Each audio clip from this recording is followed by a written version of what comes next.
Selamat pagi para pendidik atau peserta didik yang ada di Indonesia. Di sini saya akan memberikan sebuah materi pembelajaran tentang fotografi. Berikut penjabarannya. Dasar fotografi. Pengantar sejarah fotografi, jenis-jenis fotografi. Fotografi adalah sebuah proses merekam gambar dengan cara menangkap cahaya pada sebuah bidang peka cahaya seperti film atau sebuah sensor elektronik.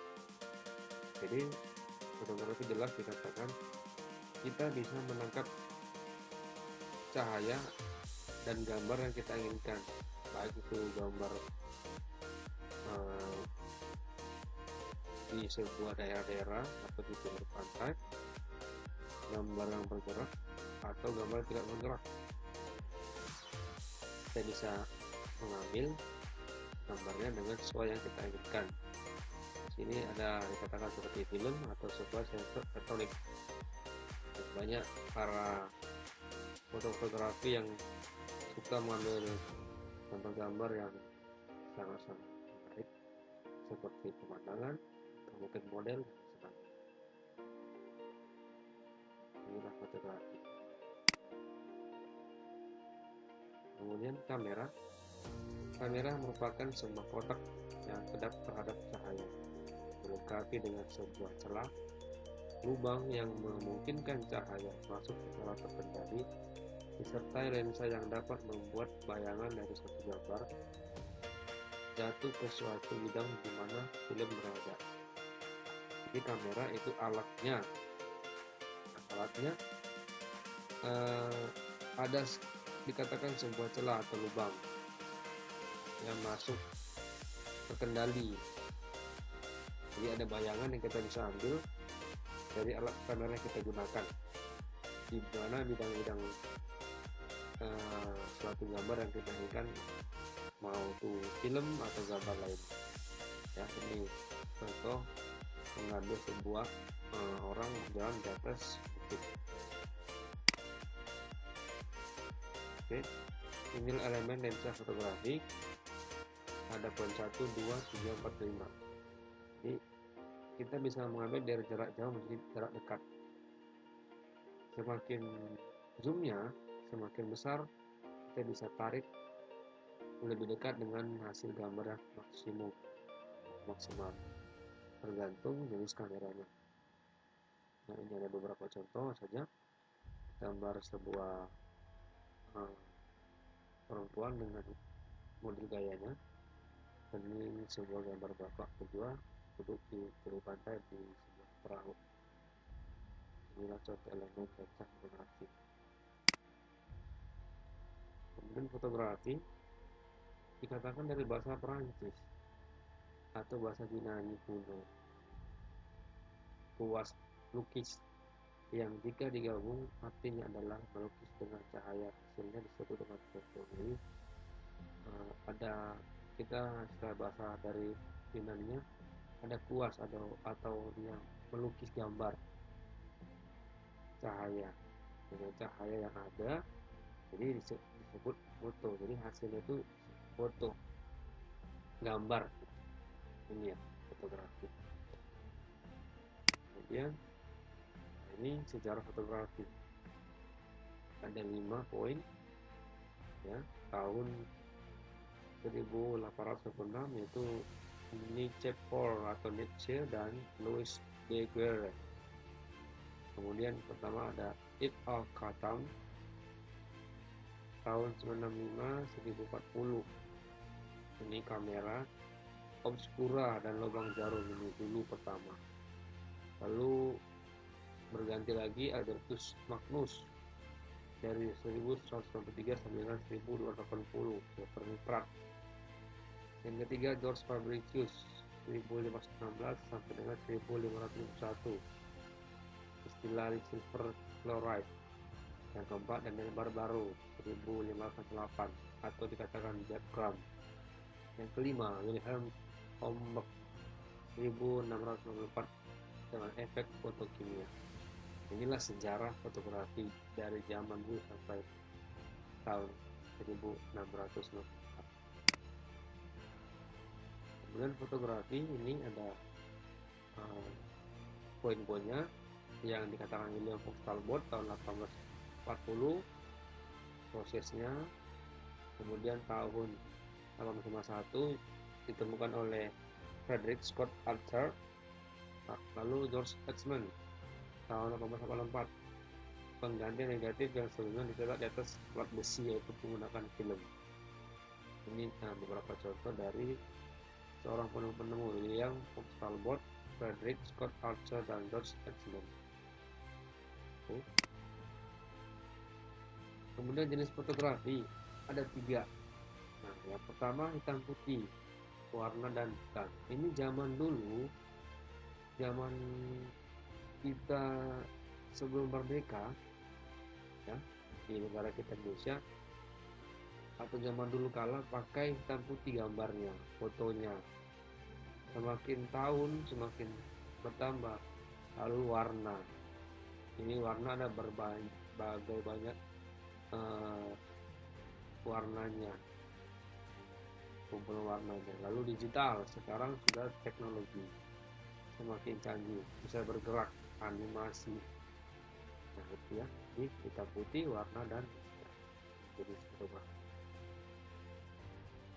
Kemudian foto hitam putih ini tadi pada awalnya hitam putih, namun foto hitam putih pun masih banyak dipakai sampai sekarang. Alasannya kenapa? Lebih murah, kesan klasik yang ditampilkan. Nah, memang kalau hitam putih itu lebih unik, lebih keren atau klasik.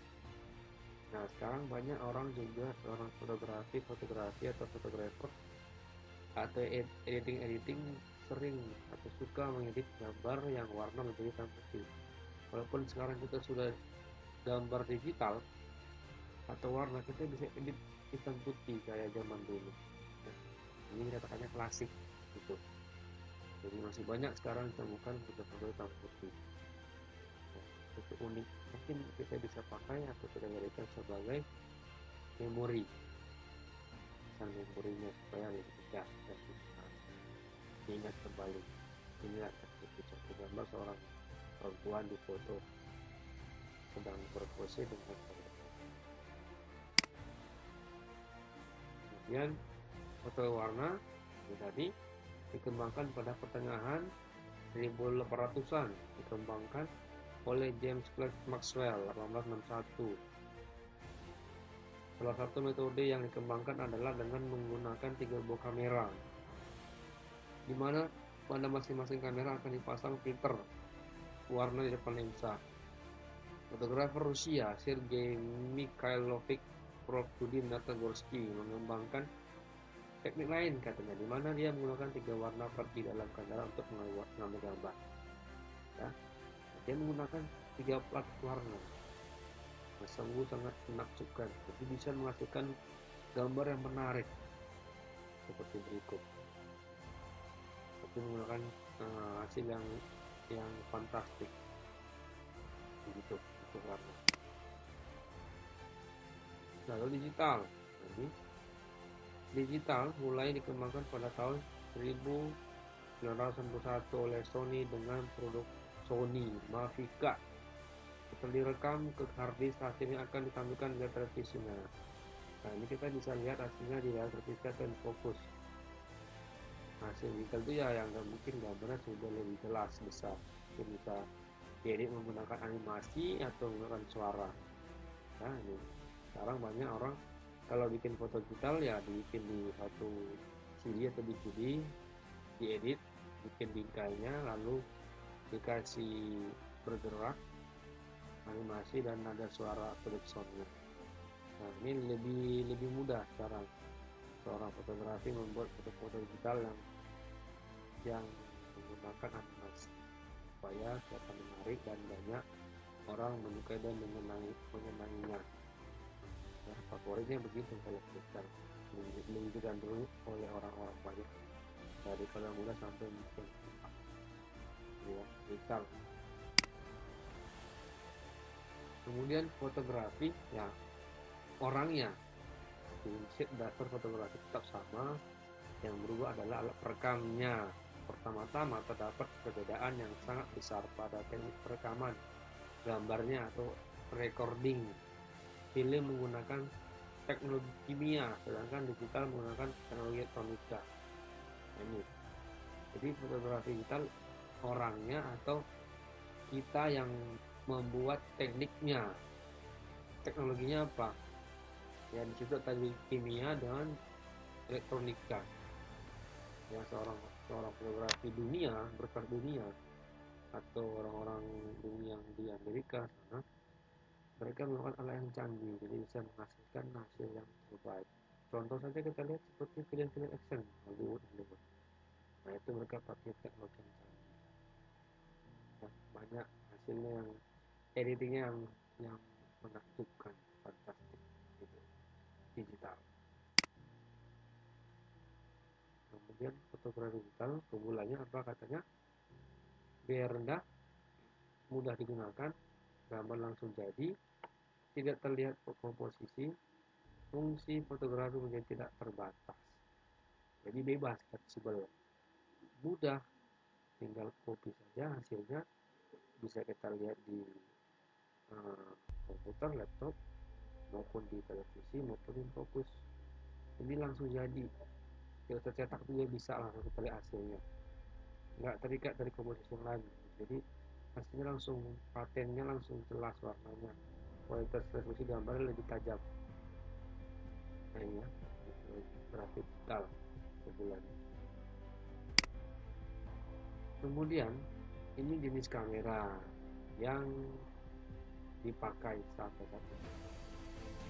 Kamera point and shoot, ini yang zaman dulu kamera pocket yang mungkin dulu masih 5 megapiksel, 10 megapiksel, yang mungkin teman-teman atau para pendidik sudah pernah pakai barang ini, kamera ini mungkin masih disimpan. Ini dulu zamannya tahun 90-an, ya berbagai macam merek yang digunakan. Jadi ya, kamera pocket. Lalu kamera prosumer atau profesional prosumer ini yang lebih setingkat dari kamera pocket tadi. Dia menggunakan sedikit zoom yang lebih tajam. Lalu kamera DSLR, digital single lens reflex, DSLR.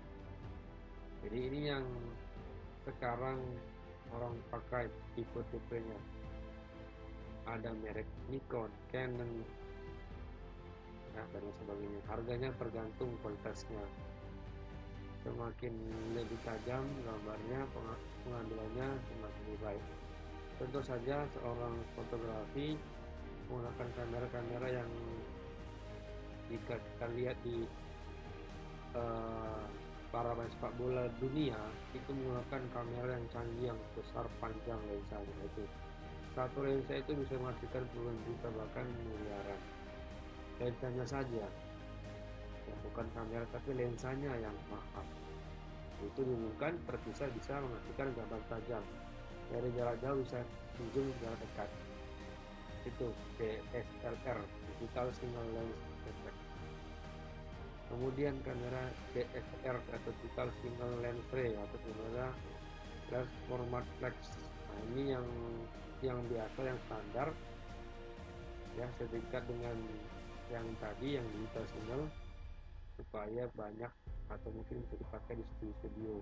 Nah ini bisa melakukan pencahayaan yang jelas, ya mungkin mengambil foto-foto pas foto prawedding bisa, di indoor, di dalam ruangan bisa yang dipakai. Jadi inilah contoh 4 jenis kamera yang digunakan sampai hari ini. Oke, demikian materi tentang fotografi. Semoga materi ini bermanfaat bagi para pendidik maupun siswa siswi. Terima kasih. Salam untuk kita semua.